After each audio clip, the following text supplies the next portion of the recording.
മനസ്സ് നിറയെ ഓർമ്മകളാണ്. ഗംഗാവലിപ്പുഴയിലെവിടെയോ അലിഞ്ഞുപോയ തൻ്റെ പ്രിയതമനെ ഓർക്കാത്തൊരു നിമിഷമില്ല. ಅದೇ ಒಂದು ವರ್ಷ ಆಯಿತು. ಒಂದು ವರ್ಷದಲ್ಲೇ ಒಂದು ಪ್ರತಿ ಕ್ಷಣ ಪ್ರತಿ ನಿಮಿಷನೂ ಆ ಮಕ್ಕಳದು ನಮ್ಮ ಮನೆಯವ್ರದ್ದು ನೆನಪಿನಲ್ಲಿ ನಾವು ಕಾಲ ಕೊಳ್ಳೋದು ದಿನ. ಈಗ ನಾಡ್ದು ಬಂತು, ಈಗ ಸ್ವಲ್ಪ ದುಃಖ ಆಗ್ತಿದೆ. ಬಂತಲ್ಲ, ವರ್ಷ ಆಯ್ತಲ್ಲ ತೀರ್ಕೊಂಡು, ದಿನಗಳು ಹೋಗಿ ತಿಂಗಳು ಹೋಗಿ ಹೋದ ವರ್ಷಗಳಿದ್ದೆ ಬಂತು. ಅವರನ್ನು ಮರೆಯೋದು ಅಲ್ಲದ ನಾವು ಸುತ್ತವಾಗಿ ಅವ್ರು ಮರೆಯೋದು.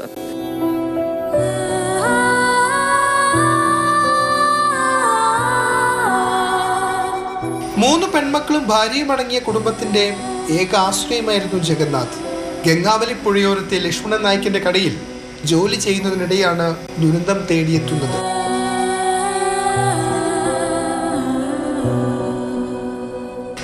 തിരച്ചിലുകളെല്ലാം വിഫലമായിരുന്നു. കാത്തിരുന്നു കലങ്ങിയ കണ്ണുകളിൽ ഇന്നിപ്പോൾ പ്രതീക്ഷയുടെ തെളിച്ചമില്ല. ಮೂರು ಮಕ್ಕಳನ್ನು ಮದುವೆ ಆಗಿದೆ. ಈಗ ನಾನೊಬ್ಬಳೇ ಇರೋದು. ಮನೇನೂ ಅಷ್ಟು ಇದೆ, ಇನ್ನೂ ಮಾಡ್ಕೊಂಡಾಗಿದೆ. ಈಗ ಮದುವೆ ಆದಾಗ ಸ್ವಲ್ಪ ರಿಪೇರಿ ಮಾಡ್ಕೊಂಡಾಗಿದೆ. ಮನೆ ಏನೂ ಇಲ್ಲ.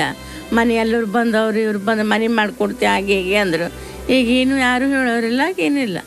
ಮನೆ ಬಗ್ಗೆ ಯಾರೂ ಮಾತಾಡೋದಿಲ್ಲ. ಈಗ നഷ്ടപരിഹാര തുകയായി കർണാടക സർക്കാരിൽ നിന്നും 5 ലക്ഷം രൂപ ലഭിച്ചു.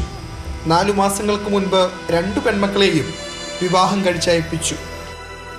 മണ്ണിടിച്ചിലിൽ ജീവൻ നഷ്ടമായ കടയുടമ ലക്ഷ്മണൻ നായിക്കിന്റെ സഹോദരി കൂടിയാണ് ജഗന്നാഥിന്റെ ഭാര്യ ബേബി. ജഗന്നാഥിന്റെ മരണത്തിനു ശേഷം 2 മക്കളെയും കല്യാണം കഴിച്ചയച്ചു. ഇന്നിപ്പോൾ വീട്ടിൽ തനിച്ചാണ് ബേബി. കൂട്ടിന് ജഗന്നാഥിന്റെ ഓർമ്മകൾ മാത്രം. ഷിരൂരിൽ നിന്നും ഷാജു ചന്ദ്രയ്ക്കൊപ്പം ഫെലിക്സ്, മാതൃഭൂമി.